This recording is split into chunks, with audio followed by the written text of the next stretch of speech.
नमस्कार दोस्तों इस पोस्ट में माता पार्वती और भोलेनाथ को प्रसन्न करने के कुछ विशेष उपाय बताएंगे। हिंदू धर्म में सुहागिन स्त्रियों के लिए हरतालिका तीज का व्रत बहुत मायने रखता है। भाद्रपद की शुक्ल पक्ष की तृतीया तीज के दिन महिलाएं हरतालिका तीज का निर्जला व्रत रखकर भोलेनाथ और माता पार्वती की विधिवत पूजा करके अखंड सौभाग्य की कामना करती हैं। हिंदू धर्म में तीज त्यौहार का बहुत खास महत्व है। इस दिन महिलाएं पूरे दिन उपवास रखती हैं और शिव शंकर संग माता पार्वती की विधिवत पूजा करती हैं। आइए जानते हैं हरतालिका तीज पर माता पार्वती को प्रसन्न करने के लिए क्या उपाय करें।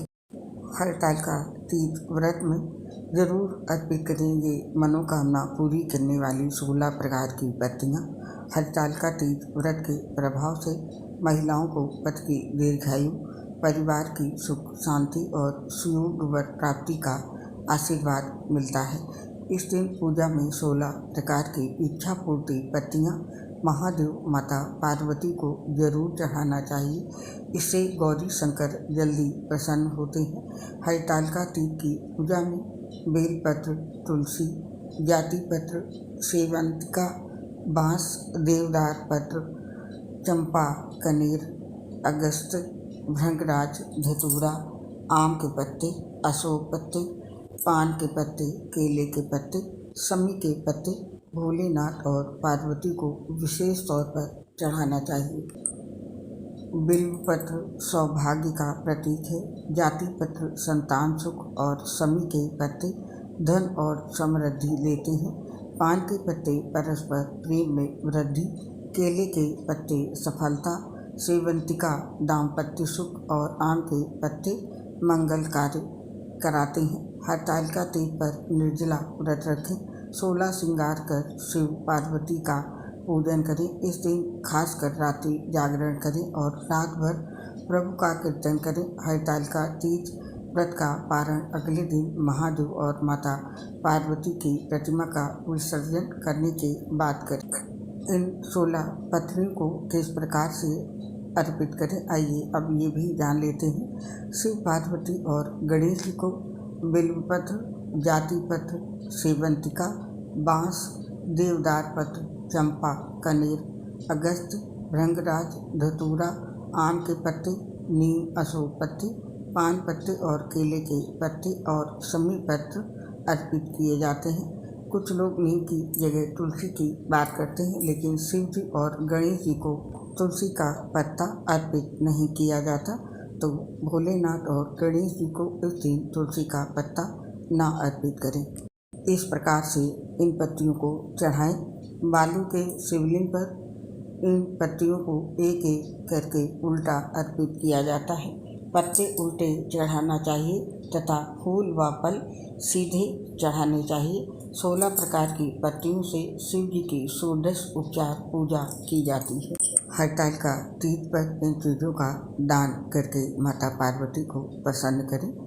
हरतालिका तीज के दिन गुड़ का दान करना बेहद ही शुभ माना जाता है। इस दिन गुड़ दान करने से पति पत्नी के रिश्तों में मिठास बनी रहती है और परिवार में सुख शांति का प्रवेश होता है।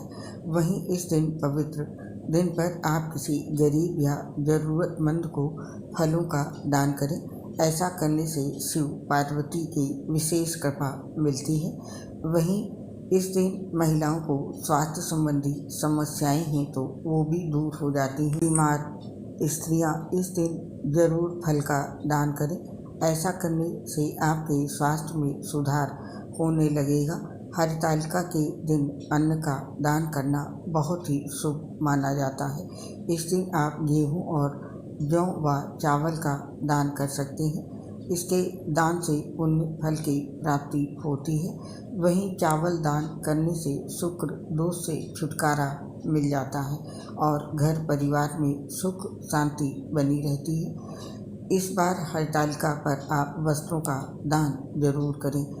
इस दिन वस्त्रों का दान गरीब व ज़रूरतमंद को करने से भगवान शिव और माता पार्वती प्रसन्न होकर अपने भक्तों पर कृपा बरसाती हैं और वैवाहिक जीवन में खुशहाली बनाए रखती है।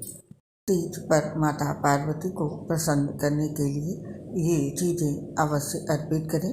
फुलेरा, प्राकृतिक फूल पत्तियों, जड़ी बूटियों और बाँस से झूले जैसा 2 सुंदर से फुलहारा बनाते हैं। ये सभी माता पार्वती और शिव जी को अर्पित किए जाते हैं। सुहाग पिटारा, माता को सुहाग के 2 पिटारा अर्पित किए जाते हैं, जिसमें बिंदी, चूड़ी, बिछिया, आलता, काजल, कुमकुम, सिंदूर, कंघी, शीशा, कपड़े, मोहर, मेहंदी, लिपस्टिक आदि 16 श्रृंगार के सामान होते हैं। इस दिन मिट्टी के शिवलिंग बनाएं। गीली काली मिट्टी या बालू के शिवलिंग बनाकर उनकी पूजा करना, उन्हें बेलपत्र, शमी पत्र, केले का पत्ता, धतूरे का फल एवं फूल, आक का फूल, मंजरी, वस्त्र, जनेऊ, धोती, अंगूठा आदि अर्पित करें। हरतालिका पूजन के लिए भगवान शिव, माता पार्वती और भगवान गणेश की बालू, रेत व काली मिट्टी की प्रतिमा हाथों से बनाएं और उनकी पूजा करें। माता पार्वती को प्रसन्न करने के लिए ये चीज़ें अर्पित करें।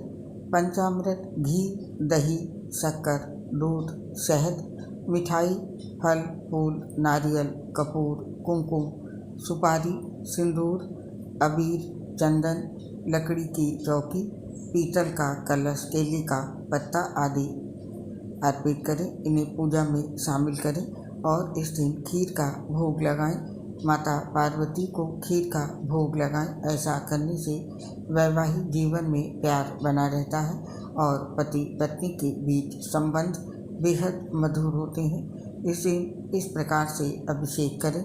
दूध में केसर मिलाकर माता पार्वती का अभिषेक करें। साथ ही कर्पूर, अगरू, केसर, कस्तूरी और कमल के जल, आम, गन्ने का रस से माता पार्वती का अभिषेक किया जाए तो माता पार्वती बेहद प्रसन्न होती हैं। इस दिन कथा जरूर सुने। इस व्रत के दौरान हरतालिका तीज व्रत कथा को सुनना जरूरी होता है।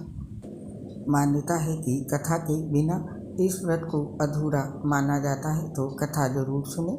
और इस दिन रात भर जागना भी जरूरी है। इस दिन महिलाओं को रात भर जागना जरूरी होता है, क्योंकि आठों पहर पूजा भी करना होता है। माता इससे प्रसन्न होती हैं। इस दिन भगवान शिव, माता पार्वती और भगवान गणेश की बालू, रेत और काली मिट्टी की प्रतिमा हाथों से बनाकर इनकी पूजा का प्रारंभ सूर्यास्त के बाद प्रदोष काल से किया जाता है, जो सुबह पारण तक जारी रहता है। तो दोस्तों, इस प्रकार से आप भी माता पार्वती और भोलेनाथ को प्रसन्न करके उनका आशीर्वाद पाएं और इस पोस्ट से हमको आप आज्ञा दें और स्वीकार करें मेरा प्यार भरा सच में नमस्कार।